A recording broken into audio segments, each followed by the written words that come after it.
It's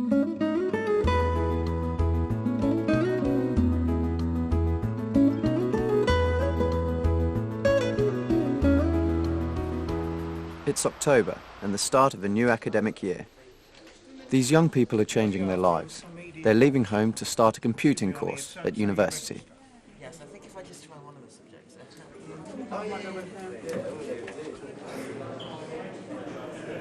It's something they want to do and have worked hard to achieve. What made them choose the University of Brighton? Because of the city. Brighton is a really lovely city, so I thought, well, why not Brighton? And, well, they have everything that we need, so, yeah. Well, I've applied for many different universities, searched for countless hours on the internet or through the books, trying to decide which was the best university for me. But ended up coming to Brighton because it not only gave me exactly the course I wanted to do, but it meant I could still live at home with my parents, which would obviously be a lot cheaper than trying to live by myself. I lived all my life in Blackpool. I've not really been anywhere else. I also want to come somewhere with a nightlife, because Blackpool has nightlife, so Brighton would probably have a nightlife. So I came here, and it's got some good clubs. It was scary at first. I mean, when you turn up, you don't know anybody. You wonder if you're going to make friends. But you do. You do meet people, and eventually they do become your friends. How's your day today? Tiring. Lloyd's flat houses 6 students who share a communal kitchen. They each have a study bedroom of their own. This block is brand new, with 9 flats in it. It's on the Falmer campus, a short ride on the train from the city centre. Hi there, you just arrived? Yep. All first-year students are given the option of living in halls, and most of them take it. If I can ask you to sign for your key? During the first week of term, the university's accommodation officers handle an impressive 1,500 people, handing over keys and making sure everything is in order, legally and practically. Thank you. Bye-bye. I'm living on residence at Brighton, which is nice. I've got a bigger room than I have at home, so I drove down with my car and my parents drove down with theirs as well. So they packed 2 cars up. There's a lot of stuff to bring down. Mum and Nan were both crying. My stepdad couldn't get rid of me fast enough. And then my granddad said, "Yeah, here's some money." I was like, sweet. Being thrown into a new life must seem very strange. How do you set about making new friends? Just go to the Union bar and everybody's drinking, so it's big fun. Icebreaker. Everybody speaks to anybody. It's a better atmosphere as well like that. So. I didn't know anyone when I got here, but I mean, my roommates are really nice, so I got on with them. And I've just been chatting to people like in queues and things. So yeah, I made quite a few friends. And queues there are on these first days. Queues to enrol at the university and to register for courses. All told, the university registers over 6,000 new students in 1 week, and 220 of them are reading computing. I'm doing software engineering with a sandwich year, and I knew I wanted to do computing anyway, so I chose software engineering because it's quite broad. So, and with the sandwich year I get experience, so I'm getting a bit of chance to get a new job afterwards. Computing is popular, and the school runs 10 different courses each year. The head of school is John Taylor. He makes a point of greeting freshers himself in their introductory or induction week at Brighton. I'm John Taylor, I'm head of the School of Computing, Mathematical and Information Science. It's quite a mouthful, that, but it does give you what it says on the tin. I like to welcome all of the students to the school, and I see every group as part of their induction programme. I think it's important that they see me, that they see the face, so that they can identify me around the school. And I am around the school, I don't hide away in an office. And students do come and see me about things that is appropriate for them to see the head of school about. And I actually just like to get to know the students. I like to see them and to meet them. One person who sees the students the moment they arrive is Ian Lowe. New students, welcome them in, give them their car permits, show them where to go, and everything like that. Do you have to get in quite early then? Yeah. Okay, cheers. Thanks a lot. You're welcome. And we've been at it now 6 hours. And I expect tomorrow there'll be some more in tomorrow. We should be okay. We will manage. This first week is hectic for the students. They have the university to themselves before teaching starts to familiarise themselves with unfamiliar surroundings. Time to look around the city and see what it has to offer. Time to explore the university's facilities to find out where everything is, like the library. Time to discover the range of sports played and the gym.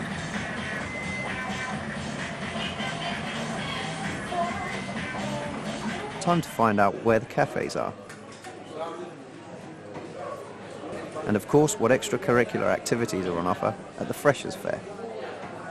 University is about studying, but it's also about the social side and meeting new people, and there's so much more to university than just lectures. Obviously, there's societies we'll be hoping to get membership.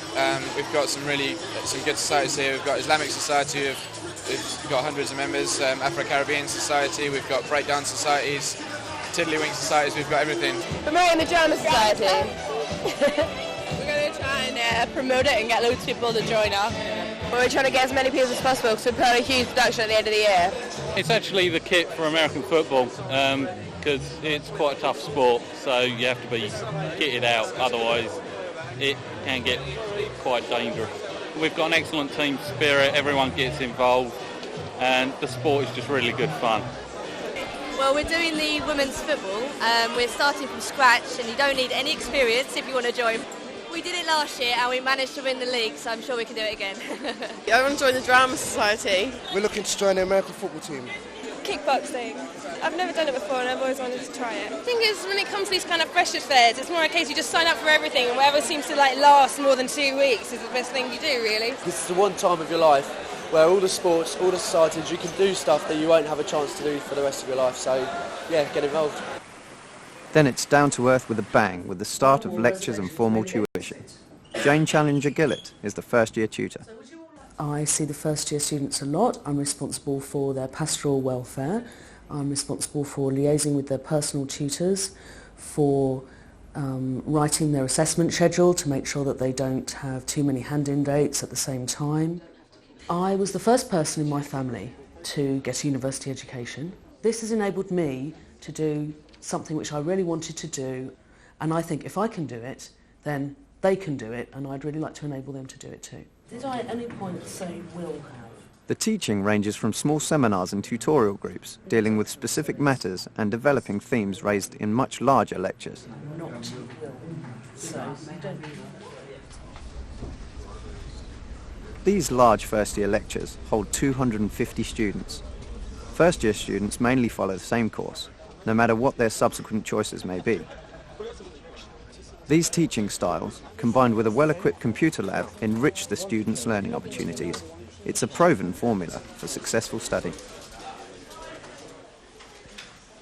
One of the things that we are good at is in keeping our students on the course, in keeping them engaged with the course.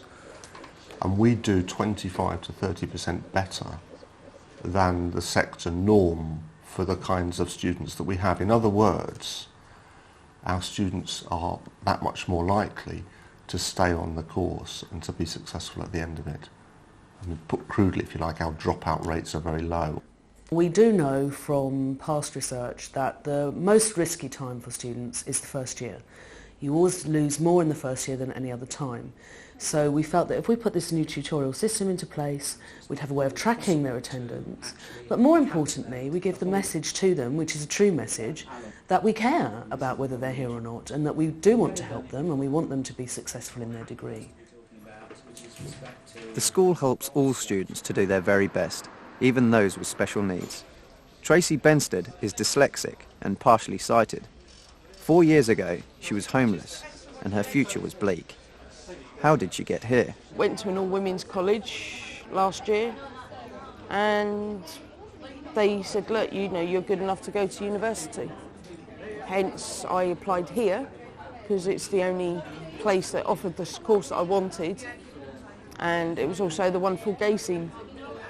So I'm here. The school provides a note taker, some suitable software and specially printed notes on red paper, making studying easier for Tracy. I've always wanted to do a degree, didn't care what it was in, but this opportunity came up, so that's 4 years of my life now. I've not thought any further than that. I live for the day and not the next 4 years. So. Because there are so many branches of computing, most first-year students share a common basis, then specialise in their second year.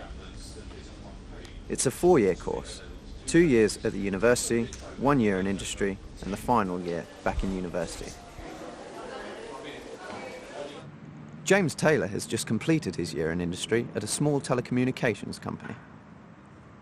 It was one of the highlights of his course, and he was paid £14,000 a year. What else did he get out of his placement? Gives you the practical skills, so you can actually see how what you've learnt is actually applied in real life. It gives you a lot of hands-on experience, and once you get into your third year, everything that you learn actually makes more sense because you've seen how it's done in the business world. I was in a small team, so I got the chance to do a lot of varied roles, which I thought was brilliant because I wasn't stuck doing a fixed job. One of my main tasks was evaluating new hardware and software. We had to look at it and see if we could use it, so I would have to play around with new software and servers and computers. And then what I did was I wrote a report to the director, he read the report, and then would either decide to buy some or not buy some, based on my report. The company I spent my placement year with were quite impressed with me, so they've offered me a job when I finish. So I'm starting a job in September. So that's good from my point of view because I know the job I'm doing, and it's good from their point of view because they know the sort of person I am and the sort of work I can do. And also I'm doing a project as part of my final year degree for which I'm getting paid for. We are very good at preparing students for the world of work. Brighton is a big digital media centre. That's one of the growing strengths of the school in terms of its research activity. And it's becoming a more important part of the course that we offer. So we're ideally placed, being in Brighton, having staff who are engaged in that part of computing. I think our courses in computer science and software engineering and business information systems are just the kind of right mix between the kind of academic theory and the practice. From the degree, about 70% of our students go into employment, and another 10% still continue with their studies. Of the ones that go into employment, the range is totally wide, and to some extent unrelated to the actual award that they've done, but more to do with the skills that they can offer to a particular employer. So in actual fact, they end up from running networks in small companies to being part of programming teams in large companies. It's a whole variety of jobs. Students soon adjust to their new regime. The first port of call for any difficulty is the school office. It's the place to pick up timetables, check deadlines, and hand in their coursework. 4 weeks later, the students have settled into their routine. How are they all getting on? It's been confusing sometimes, trying to find everything, but I'm getting there now, knowing what my timetable is, so I don't have to keep looking at it and everything. The teaching's going pretty well. I prefer the tutorials to the lectures. I'm probably doing more study than anything else. I do a lot of reading, because a lot of the work they set in the tutorials, especially with requirement analysis, that involves a lot of reading. At the beginning I was terrified because I thought, who are these people? It's just so different and so, so out of place. But we made friends, we know lots of people, and that's okay. Yeah, it's working really fine for me. It's really going really well actually. Everybody on my course is really friendly and the lecturers are really approachable. I mean, you have Student Central, a website, and they post announcements, and then each module will have like links and resources and different reading lists and things. So they do push you in the right direction, but it's up to you. I think you just put in as much as you want to get out. I reckon it's really good the way they do it as well, because if you miss something, they'll always put it up on Student Central as well, so you're able to print off what you've missed to catch up. So they're really helpful in that aspect as well. It's really good. It's better than I expected from when I first started. I was like really wary, but everybody is so nice. I've made so many new friends. It's just, couldn't ask for it to be any better really. And you go out with the friends in the week because it's the best time to go out, because it's a lot cheaper as well, and you find the student nights are in the week as well. Weekends we stay in and do some like revision or schoolwork and that, and then like save our money, so it works out quite well. I think if there's one thing that I know stands us apart from many institutions is the fact that we are very student-centred. Our staff are very accessible to students. We like students. We actually enjoy the process of educating students. You know, the very fact that we know who our students are, we know their strengths and weaknesses, I think is party to the success of our students. Because, you know, why are we here? I mean, one of the things that we're here for, and that's why we do this job, is to educate students, and we get a great thrill out of the progress that students make. It's not just them and their families that are very proud of their achievements. We are too. Not convinced you want to join us? Here's Stuart. I wouldn't think twice about it. I'd be down here straight away again. I would, definitely.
Thank you.